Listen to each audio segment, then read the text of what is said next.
Հանրակրթության բարեփոխումների շատ կարևոր բաղադրիչ է դպրոցների ֆինանսավորման կարգի փոփոխությունը, որը ուղղված է սպասարկելու և ապահովելու հանրակրթության թե բովանդակային բարեփոխումները, թե նաև կառավարման բարեփոխումները, և պետք է նշեմ, որ հանրակրթության ֆինանսավորման նոր կարգը սկսել է գործել 2023 թվականից, սկզբունքորեն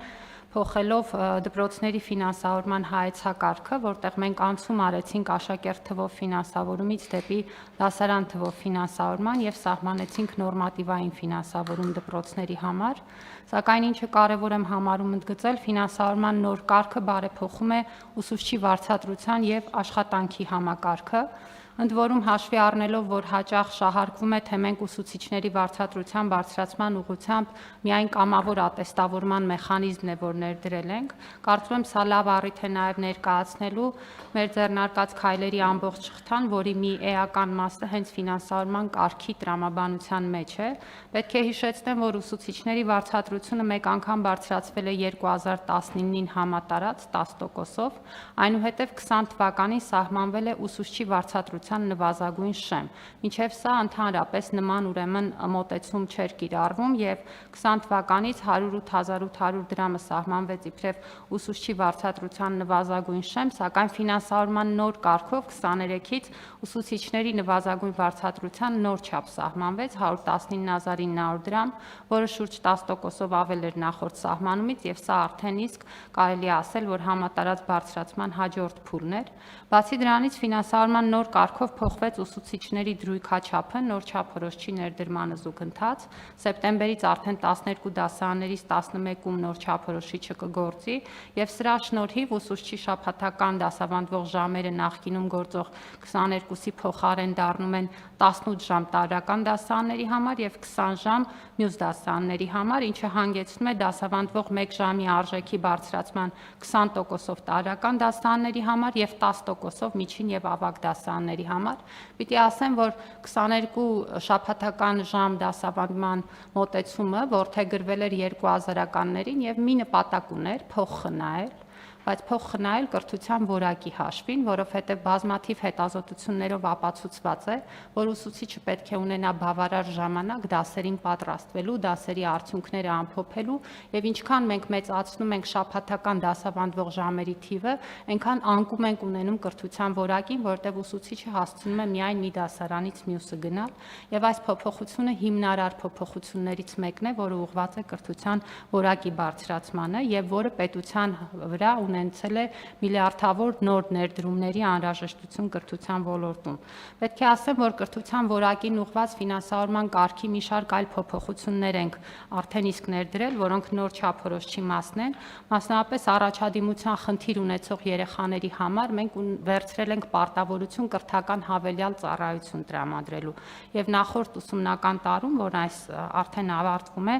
13,400-ից ավել երեխաներ այս մոտեցմամբ կարողացել են իրենց կրթական արդյունքը բարելավել։ Նախկինում այս երեխաների հանդեպ պետությունը որևէ պարտավորություն չէր զգում և եթե որևէ մեկը բավարար չէր սովորում, ուղղակի թողնում էին նույն դասարանում։ Այս պարագայում մենք նաև պարտավորություն ենք վերցնում երեխաների կրթությունը բարելավելու և դա նաև ուղիղ ֆինանսական արտահայտություն ունի ֆինանսավորման նոր կարգով։ Բացի դրանից մենք ֆինանսավորման նոր կարգով ընձեռել ենք հնարավորություն, որ դպրոցները դասարանական կրթությունից բացի արտադասարանական մեխանիզմներ ներդնեն երեխաների կրթությունը բարելավելու և նաև մոտիվացիան մեծացնելու։ Նախագծային ուսուցումը, որը առանձին ֆինանսավորում է, խմբակները, որոնք հաճախ գյուղական դպրոցներում միակ հնարավորությունն են մշակութային և սպորտային կրթություն ստանալու և նախորդ ուսումնական տարի մեր դպրոցներում գործել են 15,000 խմբակներ ավելի քան 167,000 երեխաների համար։ Սա նույնպես ֆինանսավորման նոր կարգի տրամաբանությամբ ներառված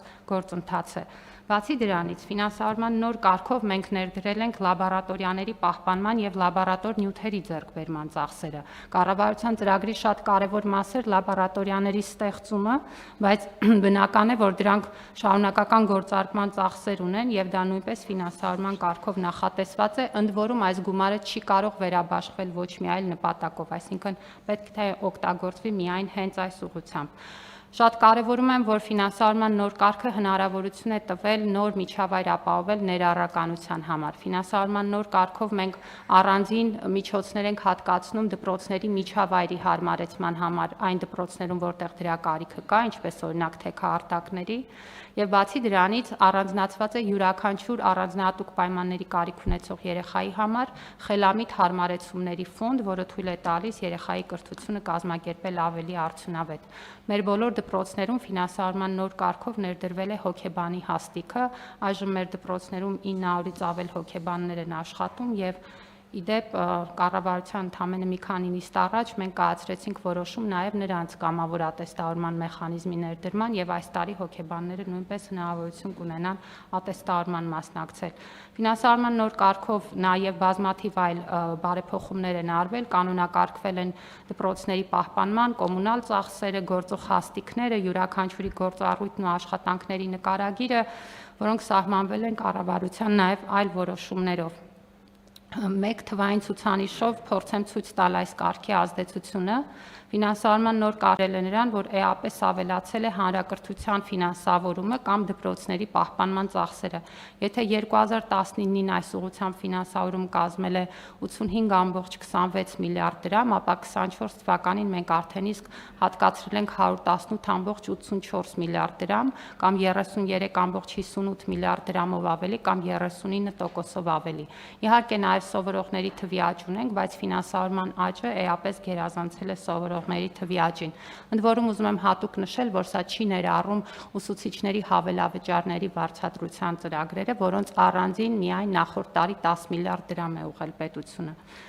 Հիմա այս նախագծով մենք ինչ ենք իրականացնում, դպրոցների ֆինանսավորման կարգը նախկինում բաղկացած էր երկու մասից, գործակիցներն ու նորմատիվները հաստատվում էին նախարարի հրամանով, կառավարության որոշմամբ հաստատվում էր ֆինանսավորման մեթոդաբանությունը, ներկայացված նախագծով մենք առաջարկում ենք դրանք հաստատել կառավարության մեկ որոշմամբ, հաշվի առնելով, որ դրանք փոխկապակցված են եւ ավելի ուրեմն տրամաբանական կգործեն, նաեւ նոր նախագծով նախատեսում ենք, որ կառավարության որոշմամբ ուսումնական հաստատությունների խնայողությունների եւ տնտեսումների մի մասը կկարողանանք ուղղել դպրոցում առկա այլ խնդիրների լուծմանը, իհարկե նույնպես կառավարության համապատասխան որոշումներով, ասեմ, որ սա շատ կարևոր ճկունություն է դպրոցներում առաջացող ընթացիկ խնդիրները կարգավորելու համար, նախորդ տարի 500 դպրոցում 800 միլիոն դրամի կապիտալ աշխատանք է արվել այս անհրաժեշտ ուղղություններով։ Նախատեսում ենք նաև նախագծով ներդնել էլեկտրոնային ուսուցում իրականացնող մենթոր դպրոցների ուսուցիչների աշխատանքների համակարգողի լրավճարը։